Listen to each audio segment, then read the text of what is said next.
All right, folks, you're live with Lonzo, the Godfather of West Coast hip hop. With my man on the phone doing some fumbling back in the back. You fumbling your ass off tonight? What you doing, man? My man, Dr. Dre. I had to go get some water. All that to get some water, boy. I had to go to my water stash and get some water. Because it's going to be one of the nights tonight. We're going to definitely do some draining. All right, man. You're live with Lonzo and Dr. Dre, folks. Legendary Connect. We do this every Friday. And shortly we will be probably getting a visit from Miss Bernadette from Mississippi. Got her toes twinkling up in the red clay. And this is how we do it every Friday, y'all. Well, she's deep in a clubhouse room for the Hip Hop Alliance right now. Oh, okay. She's with many different hip hop luminaries, and they're discussing a lot of great topics. So big up to Curtis Flow, KRS-One, Chuck D, Billboard Baby, and so many of the other folks in the Hip Hop Alliance. Okay. Trying to put something together for everybody. Yeah, I usually participate in the Zoom calls, but I just ain't got patience for Clubhouse like that. I don't have patience to sit on the phone like that. I don't. Maybe I'm getting old. I just can't be on the phone 3-4 hours listening to people talk, and then some calls get disrespectful, and I really ain't got time for that one. So I'll just tap out. But yeah, I see my man Chris Stacks in the house. What's up, Chris Stacks? Much love to you. Good evening, everyone. He says, back at you, Doc. Yeah, I have no problem with the platform. It's just that particular platform, you have people talking over each other, and it can get real confusing. And then sometimes they can get disrespectful. And your boy Bam, he got disrespected so cold on that one day, man. I just got pissed off on him and just walked and left it alone. So yeah, well, this call was pretty orderly. What they were discussing was very meaningful, and it leads into us today, the week after, or really the week of the Dr. Martin Luther King national holiday in the United States. Right.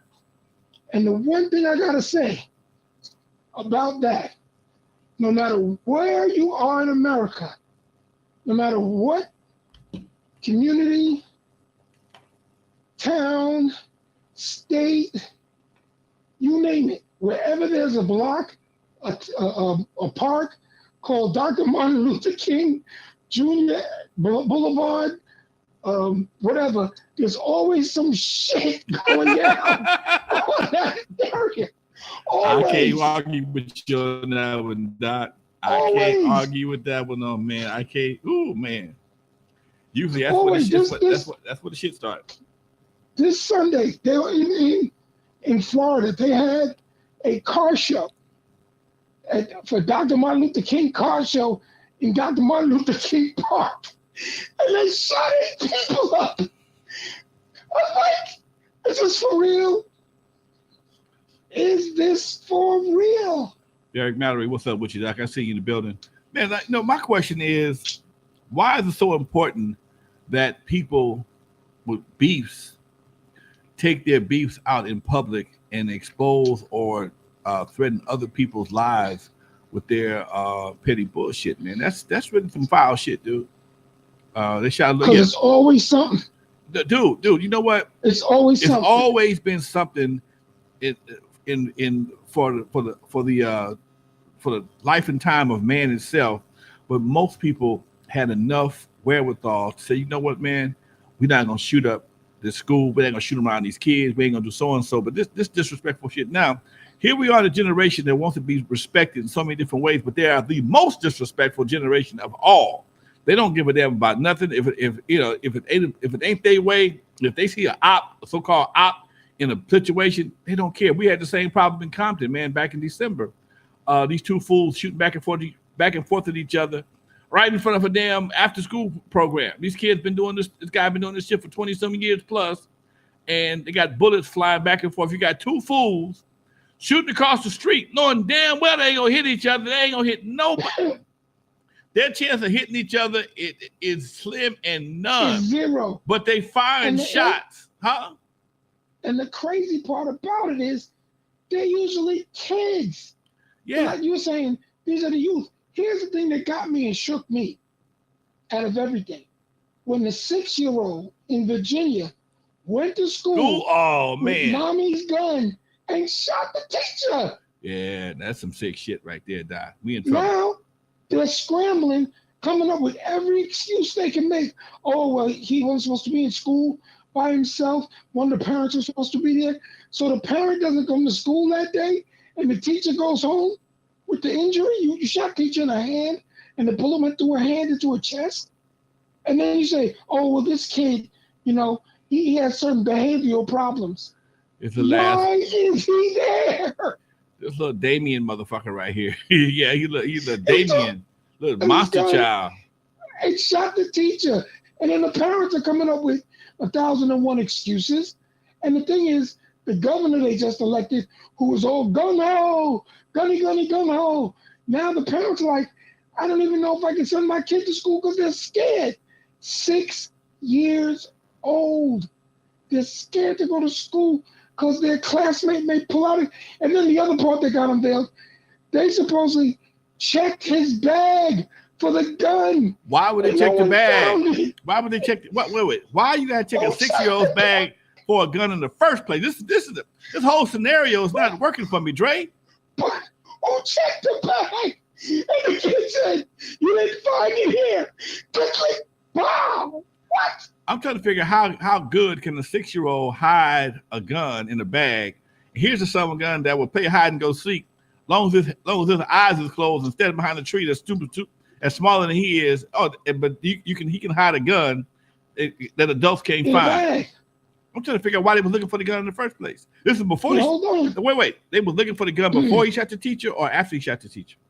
Before he shot the teacher. So he was suspected of carrying a gun. This 6-year-old is packing in his G.I. Joe lunch bag. He has behavioral issues, and one of his parents has to come to school with him to sit in class with him every day. If I was a teacher, when I saw that little son of a bitch by himself, man, you got to go. Class over. You got Class to go. over. Yeah, I'm not teaching nothing. Where's his parent? Well, you know what, man? I'm not doing it. You know what? There is. I have a family member that deals in disciplinary situations with kids at school, and you got kids that will not come to school. They're so attached to their parents, and nobody wants to give them what they really need. A good ass whooping, send them to class. That's all they need, a good ass whooping. You don't need no Ritalin, no Adderall, none of that bullshit that you do, psychotropic drugs they give these kids. Give them a good old ass whooping that'll shock some bitch into existence. And I know, yes, that's so cruel. What's more cruel, a 10-second ass whooping or a life of drugs? Come on, man. What is more cruel? Hold on, not Lonzo. After the kid did this, the police were watching him. He was in protective custody till they could figure it out. Now they're saying he has to stay in this protective custody till they figure out how they're going to send this kid back home to his parents with a gun. Okay. First of all, he's a white kid. I ain't seen no picture of him yet. Yes. But it's obvious a white kid. If he was a black kid, he'd already be in prison. He'd be doing time. He'd be in prison. Okay. He would be in prison if he was a black kid and handcuffed his little ass like they did so many other little black kids and took his ass, threw him in the car and treated him like a goddamn slave. And he'd have been on the way to goddamn Sing Sing or Rikers, wherever he was, wherever in Virginia. He'd go to whatever penitentiary in Virginia. And he'd be a monster. Penitentiary. He would be a monster on the media and the whole 9 yards. He'd have the whole treatment. There's black monsters. They're miniature now. They're miniature monsters, rape, shooting teachers and shit. So he's not a black kid. So, and that's why. Wait a minute. What? Wait a minute. I was going to go there. That's why I went 6 first. Now in Indianapolis, a 4-year-old. Fuck you, Dre. Fuck you. Fuck you. Fuck you. Fuck you. I'm not even going there with you, man. 4-year-old did what? 4-year-old did what? I think the 6-year-old. What the 4-year-old do? The 4-year-old took daddy's gun, who was a convicted felon, out of the drawer it was hidden in, and was walking up and down the hall of the apartment building, pointing and pulling the trigger on the gun. 4 years old. The only reason the gun didn't go off is the bullet didn't go in the chamber. There were 15 bullets in the clip. Oh, he didn't know how to cock it. Exactly. So when the neighbors were calling the police and hiding behind their doors, the cops came in, rushed the kid, took the gun. No. The cops came in and the kid ran. Put the gun back in the drawer. They finally got the father to wake up. And he said, I don't know what you're talking about. I don't have any gun in here. Cops busted in the apartment, searched the apartment, and found the gun. But the neighbors were filming the kid with the gun, flashing it around. Obviously, not a white kid, not a black kid, because if it was a black kid, he'd have been dead already. He was a black kid. Woo, my bad. That was a black kid. Wow, my bad. That was a black kid. Wow. The father's now back in jail. He done. They took the weapon, and they're doing what they call, we have the kid in protective custody, because they don't know what to do with a 4-year-old who was waving and pulling the trigger with a gun. They don't know what to do with him. This isn't, look, do not take my word. Please do not take my word. You can go online and pull it up. Indianapolis, 4-year-old, 1, 2, 3, 4 years old. A 6-year-old in Virginia who shot his teacher, who just was released from the hospital. How did that teacher go back in the classroom and teach? With a bulletproof vest on? And she's the one who saved the other kids. Because it wasn't like the kid fired at her by accident. She told him to do something. He gave her an attitude, looked at her, pulled up his bag, pulled out the weapon, pointed at her. She put her hand up to defend herself. And he said, pow! So he knew what he was doing. I'm trying to figure that out. Wasn't like, who told somebody he was just playing with a gun. That putting your hand up was going to do anything but a bullet. All it's going to do is stop you from seeing the bullet go through you. I was going to give you a better vision of the bullet going through your hand. I hate to laugh, but that's all it's going to do is give you a better vision of the bullet going through your hand. Wow. Gary's Garage, I see you in the house, Doc. So what now? No, go ahead. No, man, I'm just giving our chat room, showing some love. I see my man Chris Stacks in the house, Derek Mallory, Chris Stacks, and Gary's Garage. What's up with you folks? Much love. Thank you for stopping in and hanging out with the Legendary Connect for a while. We talking about these crazy ass kids. Man, this. Now let's go back to one thing. Go ahead. I also want to speak about today. This is a hell of a day, hell of a week. Okay. On Sunday, it was the actual day and birth of Dr. Martin Luther King Jr. The first. No, Junior's the second. Junior's second. And he would have been 94 years old. Okay. Every year, people sing, "Happy birthday to you." All right, that's enough singing. Go ahead. What? Next. Come on. Let me finish. Now, they did a survey of people from, I think it was 22 to 45. And they said, do you know what this song is? They said, that's the Black Happy Birthday song. Wow. The what? The Black Happy Birthday song. Wow. And they played the words and said, do you realize Stevie Wonder wrote this as an homage to Dr. Martin Luther King? And they said, no, we don't. I never heard those lyrics. Back up, Miss Bernadette. Miss B in the house. 5%. Go ahead. I'm saying Miss B in the house. Looking like a giant right now. Back up off that camera some, girl. You make me look like I'm a midget. Back up off that camera a little bit. Okay. Got a new dude. Look at you. Got you a new dude. It's the red. You must got that sugar daddy in the house. All right, folks. I see my boy Daddy Locks in the house. Much love to you, Daddy Locks from Maryland. Miss B just stepped in, folks, with a brand new dude. Sugar Daddy must came by the house, paid that cable bill because she's moving pretty good today. Got a little upgrade, got some Spectrum, had to pull that damn library internet. You're wrong. That library internet might be it, but you know. Yeah, okay. Sugar Daddy We will were come out later collaborating on. Okay. Chicken daddy come out later on. Oh, sugar. Did you make what you get some greens and pigtails or some oxtails or what? You gonna jinx me? I don't have them yet. Oh, shit. It's a work in progress. Okay. So you gotta get ready, gotta make him look like give him something to look forward to. I ain't mad at you. You know. Anyway, folks, you're live. Dr. Dre, your boy Lonzo, the Godfather of West Coast Hip, and Miss B just stepped in with a brand new hairdo. Get ready for the sugar daddy to come through on a Friday night. What's the weather like in Mississippi, baby? It is cooling back off after raining and been getting gusty and everything. It's cooling back off now. We had like springtime weather, summertime weather. So Okay, now it's cold. changing. It's cold as hell in Los Angeles for us. Okay, I know Dre. If I tell Dre the numbers we dealing with, man, that's a good day in New York. But for us, 40s and 50s, boy, we miserable. We don't know how to act. Hold on. Oh, here we You go. in the 40s and 50s, so are we. Okay. We're in the 50. We have 56 on Wednesday. It's like 49 right now.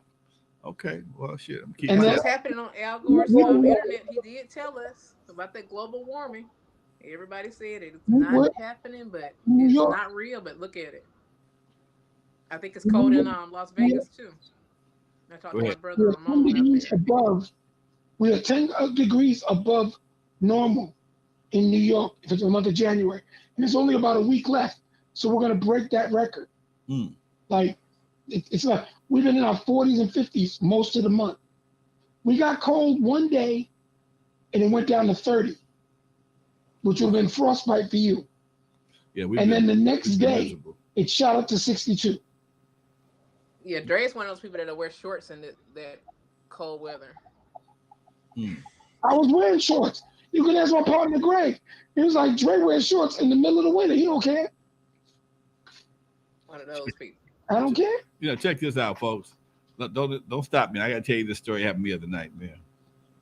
You know, I got a hell of a shoe collection. I'm a clothes horse. Been that way since I was a youngster.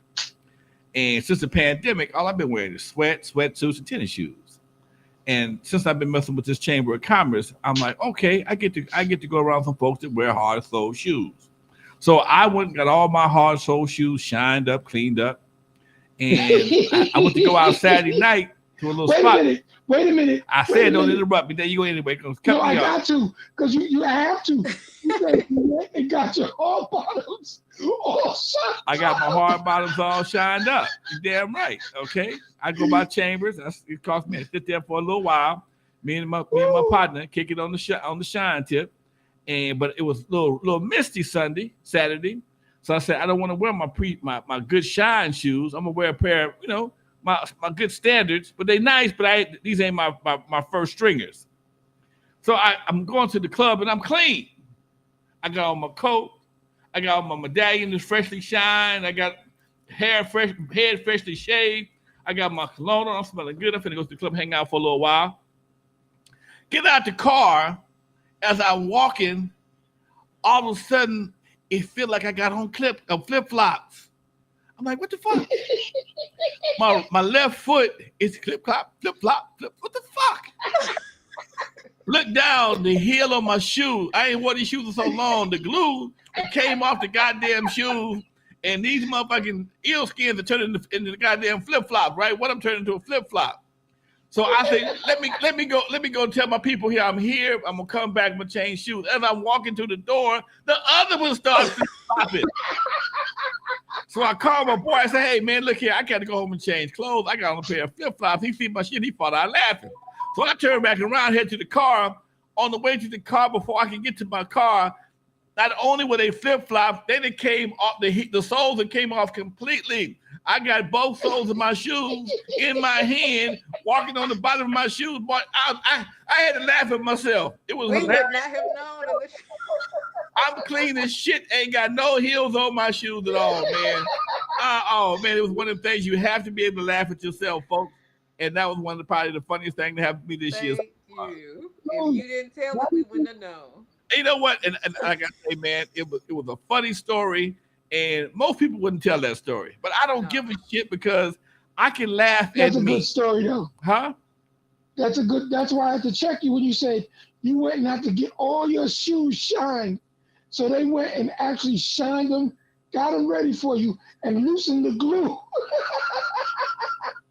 Not quite, but it's say almost same thing. But yeah, man, it's just That would have caught it then, right? If they did the shoe shine. I didn't shine these. These wasn't shine. These were my backups. These were prepare my everyday dress shoes. But I haven't worn them since I had worn these things since before the pandemic. I ain't wore these. I like them. They eel skins, but I haven't worn them before since the pandemic. And I've been I would have got them a shine. They was gonna be on my next shine. Shoe shine costs $9 now, man. So you got to budget that shit. It used to be a time there was $4, $5, $6. I'd go down there with shit. I don't know, 8, 9 pair of shoes and just post up on my phone for an hour or two, let him knock my shit out. But nowadays, you got a shoe repair guy?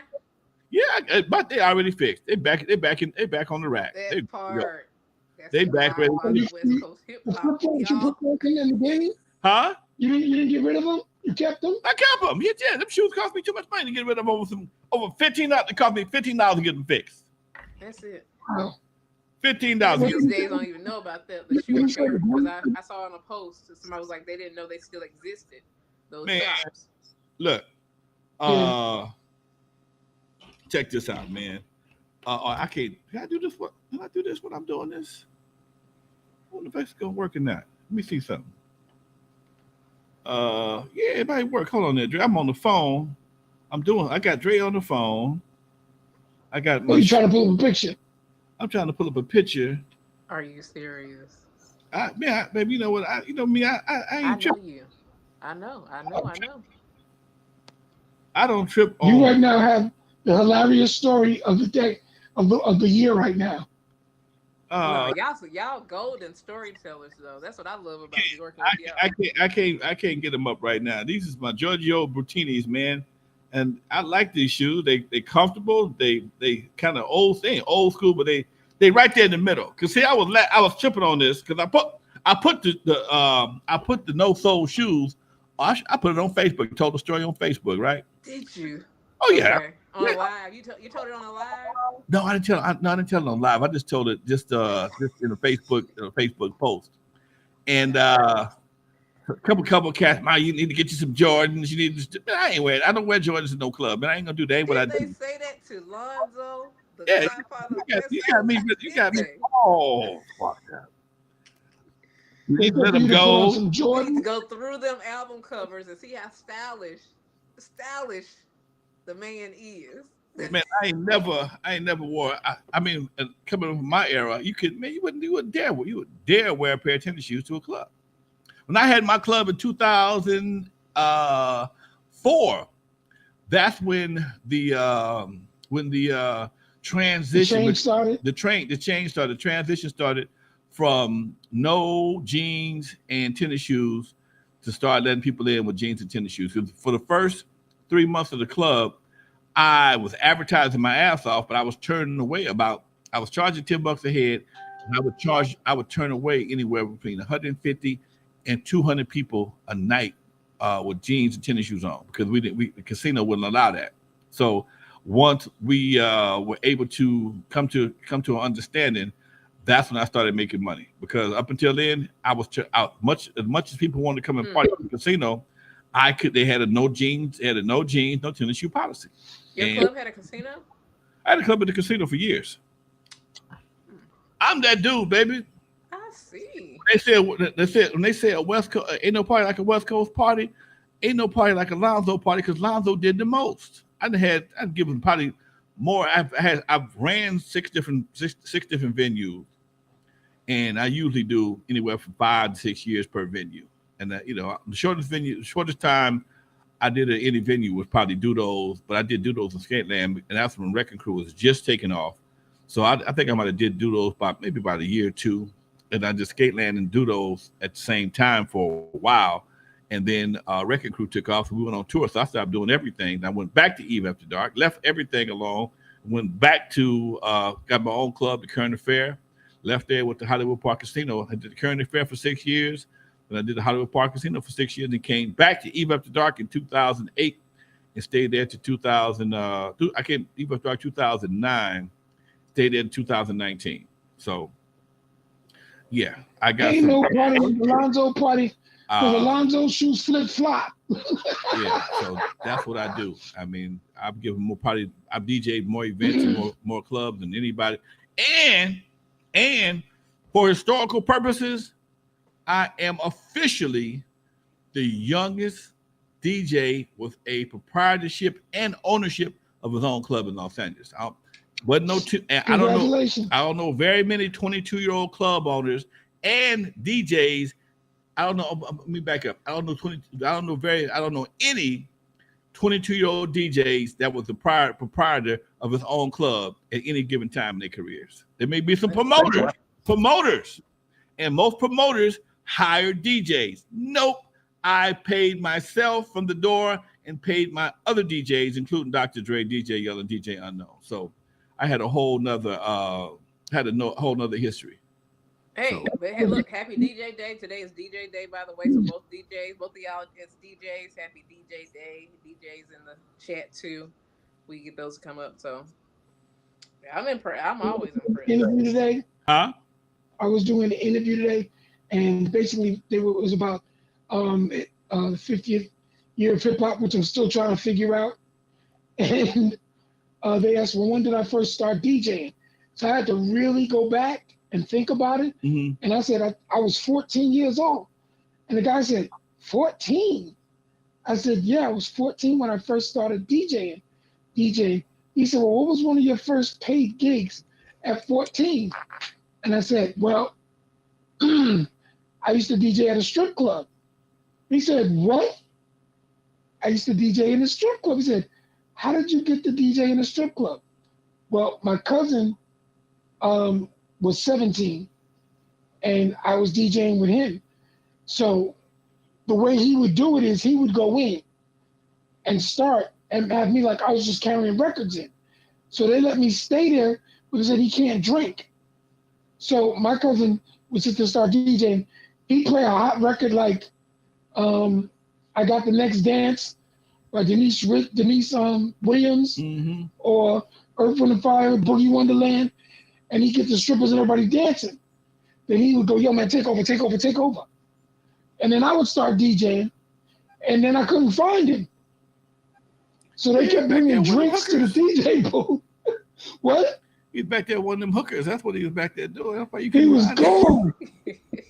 Yeah. So I'm DJing that night, and out of nowhere, my father walks in.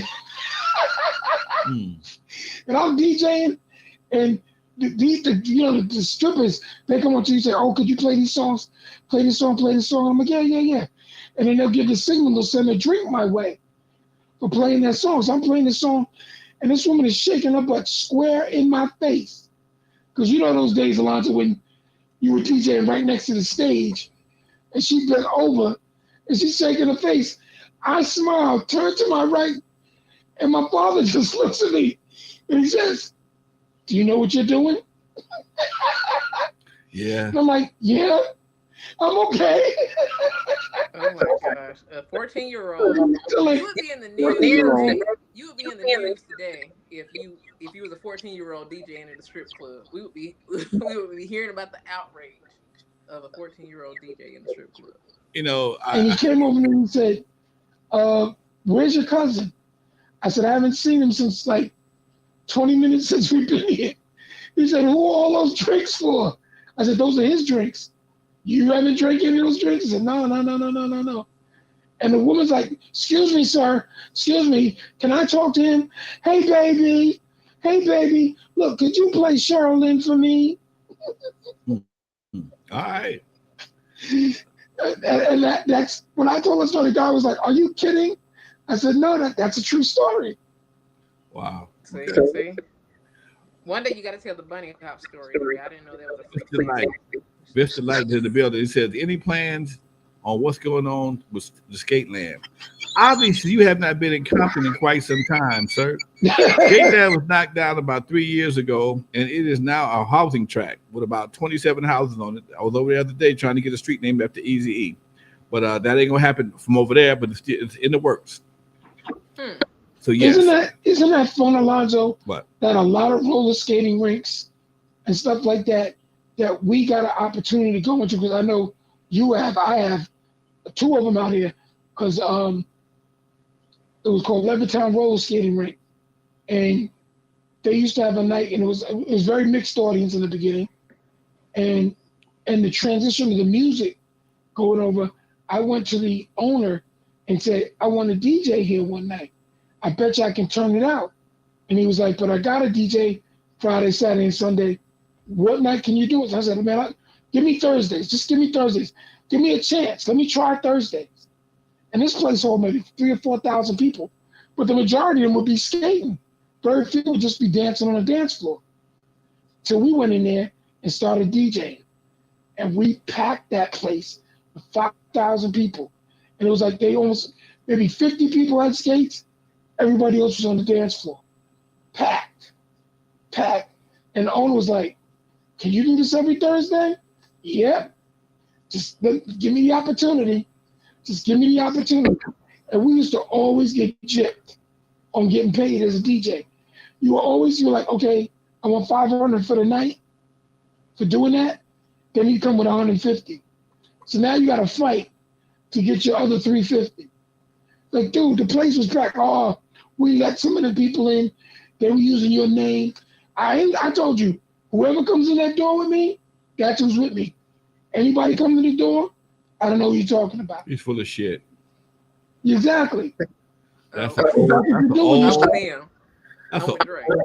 old oldest trick, long time ago. I mean, that's also old is ridiculous. That was the beauty of having your own, being the owner of your own club, because nobody got in free unless I said so, and I wouldn't even go to the door during the night most of the time, because everybody knew me. I wouldn't go to the door. I know one of my girls be at the door, and I had some bulldogs. They didn't give a shit. Okay, if I didn't put your name on that damn door, they're not gonna call me. The deal was you pay. If he wants to give it back to you, he'll give it back to you. And I never had to get no money back because most people was full of shit in the first place. Okay, that part. That was a beautiful thing. Yeah. The reason we couldn't own clubs out here because they were owned by certain people of certain persuasions, and they were very well connected. We got to a point where we would rent them, but when we started bringing in huge crowds, they were like, "Look, pay this. We'll take the bar. You guys take the door." So we claimed ownership for it, but we used to make our big money at the door. That's the same deal we had out here. But even with that deal right there, man, the clubs today. Well, I was in a documentary called United Skates, and it broke down the problem with skating rings, because you got a building that got maybe 50,000, 100,000 square feet that's only being used so many hours a day, so many hours a week, and the tax base for that amount of square footage compared to what the income is generating, at some point in time, as the property value goes up, you can't. It won't suffice. Plus, you got the nigga factor, because the niggas don't come with the bullshit. Okay, you got the nigga factor. The nigga factor. Now, let me ask you a question. What? Let me ask you a question. Did you have a lot of skaters in your roller rinks? At Skateland, well, people in Compton were dual, man, because most of the people that would skate would dance with us on Friday and do those would skate on Saturday at Skateland right next door. That it was no problem. We had a few people that did not skate, but for the most part, I would say about 75 to 80% of the people that party with us on Friday at Dudos came over to Skateland, and then we had more people that just wanted to skate. So we always had a great clientele. Nice. Great. We were lucky because my brother's generation, which was 3 years older than me, they were huge skaters. But at this place, Levittown Roller Skating Rink, it was a huge white crowd. So when we went to infiltrate on Thursday night, they didn't care about the skating rentals because they weren't normally open on Thursday night. So when we took over Thursday nights, and they were talking about back then, they were charging $5 to $10 to get in, and they would usually that fee, like $3 or $4 went to your skate rental, but that was a straight admission fee.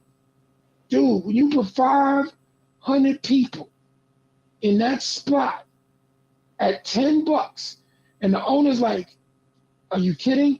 Remember, he's getting all the concessions, all of the food, the drink, all of the bullshit. He's killing it. But we put 5,000 people in that spot because there was no one skating. So they would go out and everybody on the skating floor and dancing. Yo, we packed that spot. Now, here is your next problem. Now, fortunately for me, and unfortunately for this conversation, I am on both sides of the fence. I'm a promoter, but I'm also a club owner. So a lot of time people want to count the club owner's money, but nobody ever subtracts. Nobody ever subtracts shit. Okay. If I give you 100% of the door, you're literally going to make more money than I am. Even if I got the bar, you're going to make more money than I am because you don't have the same financial responsibilities that I have. I got the rent, I got to purchase the liquor, I got to have the staff, the security. Usually I make the promoter pay for security, but I got the insurance, I got the maintenance, I got to put the toilet paper back in the damn bathroom. I got to make sure that the bathroom ain't tore up. Unless you got one of them super high-end clubs that you charging $20 for 4 chicken wings or some shit like that, usually the promoter will make more money than the club owner. The club, and both understand, both of you will make a good amount of money. Usually, when I was with my promoters, I would get 20% just on the strength for the use of the building. Okay, you pay for security, and we do I want 20% of the door. Okay, that way all my expenses are covered, and I can live to work again. Especially nowadays, when most of your promotion is done on the internet, there's not a lot of the overhead that used to accompany promoting is not the same anymore. When I was promoting back in the day, we had to buy posters, nails, gas for the car, pay somebody to hang the posters up. We do radio, do flyers. Negroes don't do that. They get one flyer and text it out to people or email it, Twitter it out, whatever the face, Instagram it out, and you boost it or whatever the case may be. It might cost you $200 to get a good strong boost, but for the most part, it's totally different. It's totally different, and but my bills are still the same. My bills are still. I still got a hefty ass insurance bill, and don't let a problem jump off. I might not be in business next week. So that's true. And you have to. The promoter has to be invested with the owner, because the owner is there when the promoter is gone. Promoters come in. One night I used to have a guy. He worked on Fridays and Saturdays, and he didn't give a shit who he brought in the club. I had to check him. Dude, you can't let these kids in the club, man. I mean, they 20. Give a fuck. They're not 21. Okay? You got to be 21 to be in this joint. We're not serving no food tonight. 21. And oh man, you hating, blah, blah, blah, blah, blah. No. You costing me money. You're gonna cost me my liquor license, which is worth more money than what you're bringing to the table. So I'm one of them few cats. I've run teen clubs, adult clubs, female exotic clubs, and male exotic clubs, and had a gay night. So I just seen it all, Doc. That's what I you didn't. Okay. To compliment that story. Go ahead. When I was talking about doing the roller skating rinks, we were in our early 20s. And the thing is, the owner, like I said, we went to a white roller skating rink. And because of its location, we knew we weren't going to we were in shock when we had 5,000 people show up. Because we got the reputation. The first few nights, it starts and you got to promote. He gave us money to make the flyers and, post everything, drive around and pass everything out. But we were passing out to the black audience, to the white audience that came to see what was going on Thursday. As soon as you're online for black people, they turn around and go away. What messed us up is when we did that on Thursday and we started getting that 5,000 crowd in there on Friday, they started showing up on Friday for his 3 nights. And that's when he said, I can't have y'all here because you're bringing the wrong element in on my nights where I get a killing. Because he got the door, the skates, the food, everything. But we started realizing, because we were bringing so many people in, soon as the audiences crossed on Friday and Saturday, he was like, I can't have that. No. Because y'all messing up my money. No, because No, you can't. And here's the part that sounds absolutely crazy. You can't mix the two crowds because some white people gonna get beat up and robbed. They're not gonna respect You're them. right about, but you know what? That really never happened. Well, we weren't really there Friday, Saturday, and Sunday because we'd have like gigs someplace else. But on Thursday, white people started coming to the thing we were doing on Thursdays. You'll be better people off. like the music. You'll be better off having a few white people in the building with a all black audience than trying to have a 50-50 audience, black and white, because dude, I've seen it. It don't work like that, man. If you got a few black folks in a white club, ain't nobody gonna mess with you. But you got a few white boys in a black club, it's gonna be all right. When you got large numbers of both, it's really ooh. I've seen them situations get real tense. Hold on, and what always sets that off? Some girl and guy.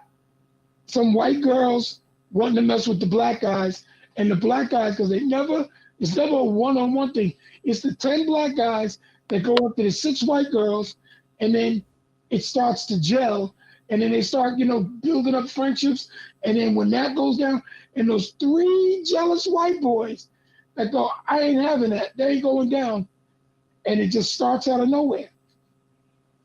And then the fight begins. Right. Then you got to stop the music. Then you got to bring security, got to run in. Then the black guys are going, I'm going to get you. The white boys are like, you'll never make it home, nigga. Now it's a full-blown confrontation. Yeah, so I fortunately for me, I never really had many of those problems. Most of my clubs was in the hood, and I knew everybody was coming to the club. No, let me explain to you. The Levittown roller skating rink was right next door to the hood, but it was the beginning of the White Town, Levittown, because it was in the main thoroughfare. So everybody went. Like black people went on the weekends to roller skate.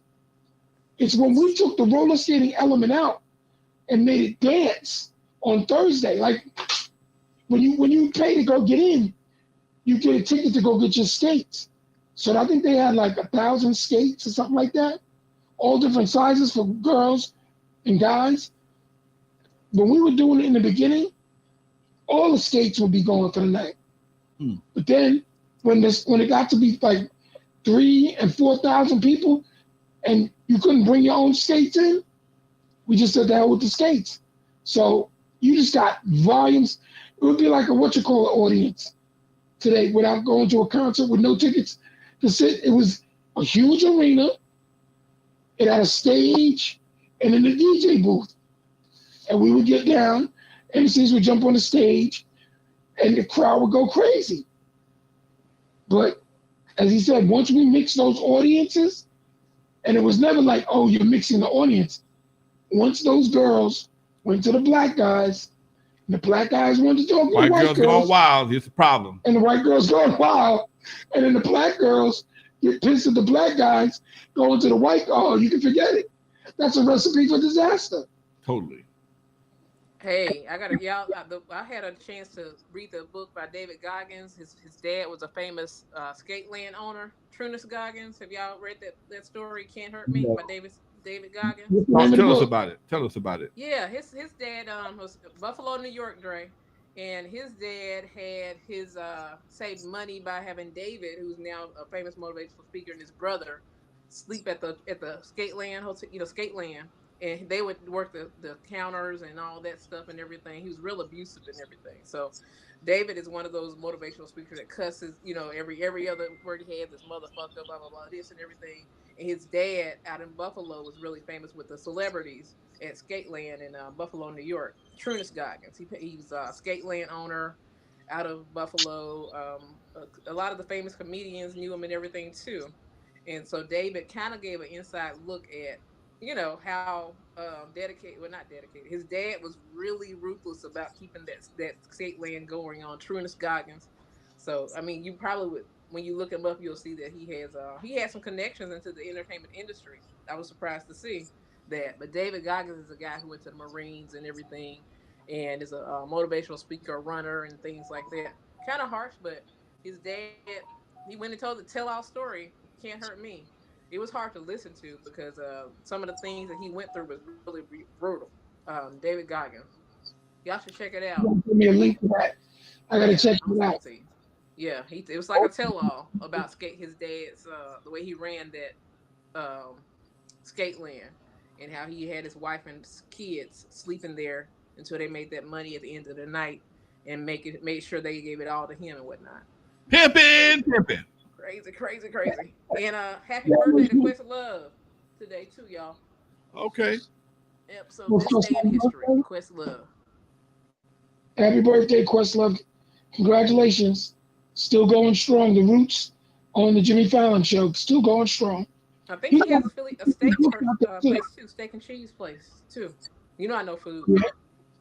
So that's it. But congrats. He's got a few nice books out there too. He did a forward on this book about Prince that I thought was pretty cool. All right. And his book, I read his book. That's all which good. is pretty cool. Anybody get shot this week in hip hop?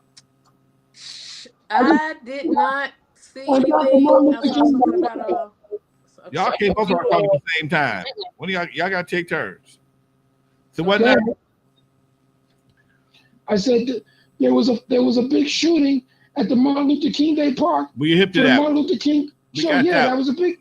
Okay, that was. It was 8 people, and little TJ, is that his name? Oh, got caught. See, I can't. I'm like, I just want to know what these guys think about. He was shot in Jersey. Just got out the hospital. Comes to the Bronx, New York, with 8 guns. Gets busted and back in jail. Who was this? Little TJ? Is it his name's Little TJ? What college? What college did he learn his stupid at? He's going to the University College. I really don't want to be out here on my own. It's too much. Wow. He came to the Bronx. I guess went to some gig. They got in a big scuffle. Cops came, jumped all over him. Got him for 8 guns in the Bronx. 8 guns. He in trouble. He got problems. But there were shootings all this week. Wow. 13-year-olds. Isn't it crazy? Going back and forth over a video. I actually get tired of reporting that kind of shit. Right. 14 today, yeah. You know, speaking, let's change the subject, man. 2023. Hold on. Let me finish. Cut me off. 2023 it's been declared the 50th anniversary of hip hop. I, like Dre, trying to figure out how did we start in 2023, because half of us was 14, 15 years old, and anybody that old in hip hop yet. Okay, think about that for a minute. Wait. In 1973, I graduated high school in 75 at 17. So 1973, I was 15 years old. I'm trying to figure out who was doing hip hop in 1973. Kool Herc wasn't doing it. He ain't mentioned nothing. They're crediting Kool Herc as the beginning of the hip hop. That was a 75, 76, 77. No, that was like 70. But no, I'm saying this is what they're crediting. But people don't realize the West Indian DJs who were playing dancehall and reggae were playing records, 45s, back in those days, but not the same turntable setups. They had sound systems. And being a Caribbean descendant, oh yeah, I know what they mean. Hold on. Huge ass sound system. Hold on. We had big ass sound systems, but they weren't playing. With no hip hop to play. When did? I don't know where they got, but they're saying it was the Beats and the James Brown. No, come on, the Jackson 5s. Come on, I'm trying to figure out. In order for us, I understand what you're saying, but I understand what I'm saying. At one point, do you say this is what happened? Okay, you can't say the Caribbean DJs was doing because they had big sound systems. That was hip hop. That wasn't always hip hop because the music was not hip hop. We didn't What hear. What did you hear me just say? I said reggae and dancehall music. Okay. I didn't use the term hip hop. But I'm just saying. Would you like me to tell you that ain't what I want you to do right now. I want you to be quiet for a minute, goddammit. Stop it. Please stop it. Let me finish so I can make my point, and then we'll discuss it. We got about 10 minutes left.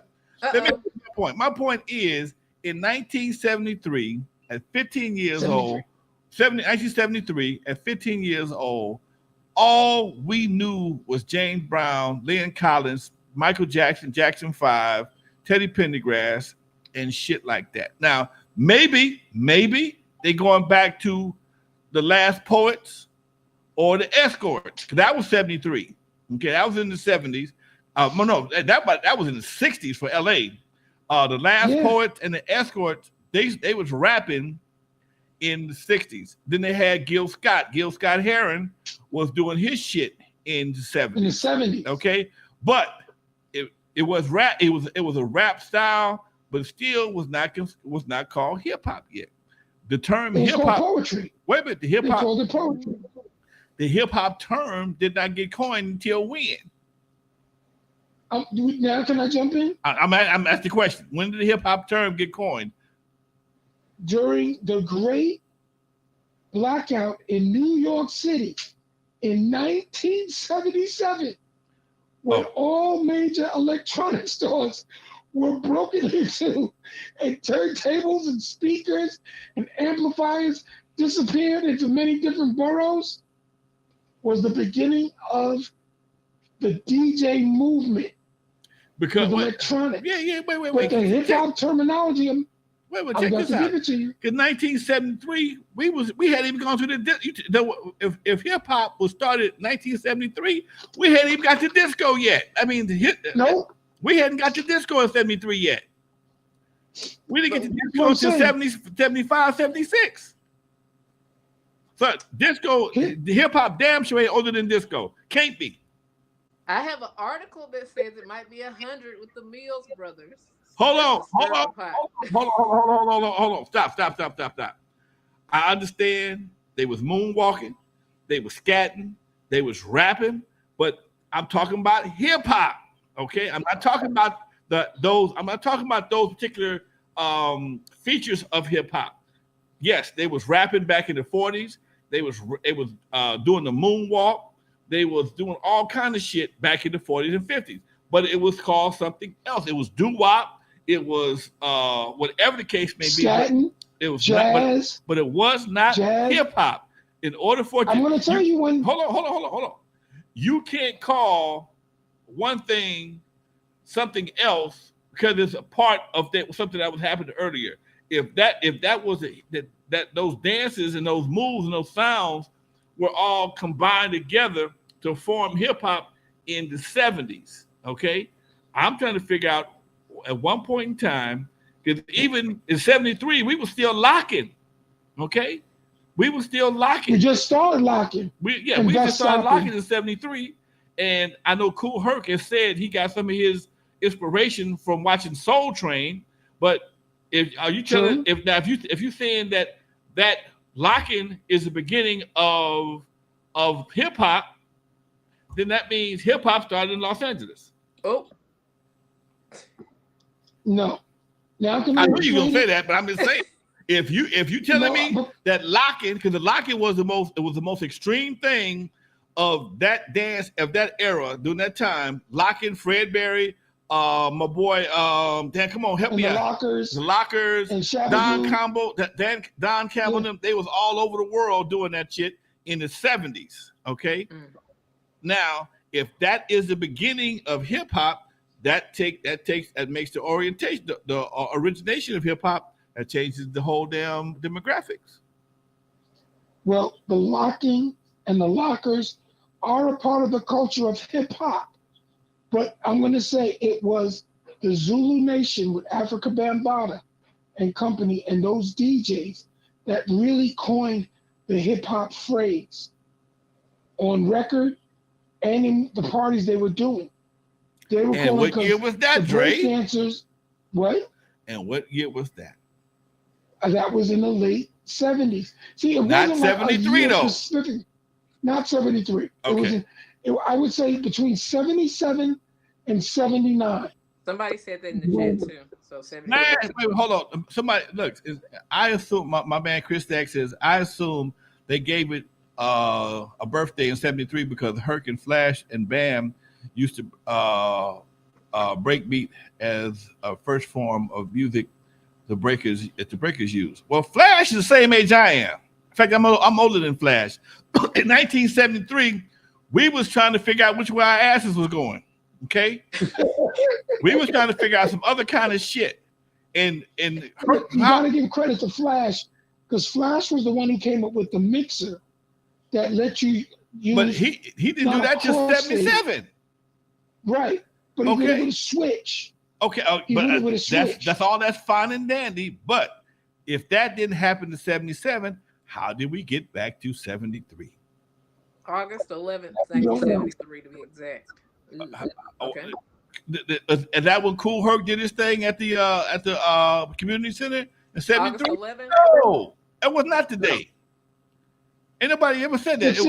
That was over Sedgwick. That was not '73. No, but this is what I'm trying to explain. Go ahead. A lot of folks confuse the issues because of the Jamaican DJs, the sound selectors. They were called selectors. And they would play these 45s and they would chant and do call and response back and forth over the records, but they would do it with switches and not a mixer, the traditional mixer. My cousin used to do that with switches on his wall when we would go to barbecues at his house. He'd have 12 turntables running at the same time, always mixing different records. And it would sound How the fuck one man got 12 turntables at one time? Who the fuck you think you talking to? Who the fuck you think you talking to? Dude. Ain't no one man got no 12 turntables doing shit but looking at him. Did. 12 turntables? Ain't possible. Dude. The Jamaican. 12 turntables? Yes. 12? Come on, man. No, he taught me how to repair. We damn sure wasn't playing them. How the hell you gonna maneuver? You can't even queue up 12 songs. Your brain process. No, dude, you don't do that.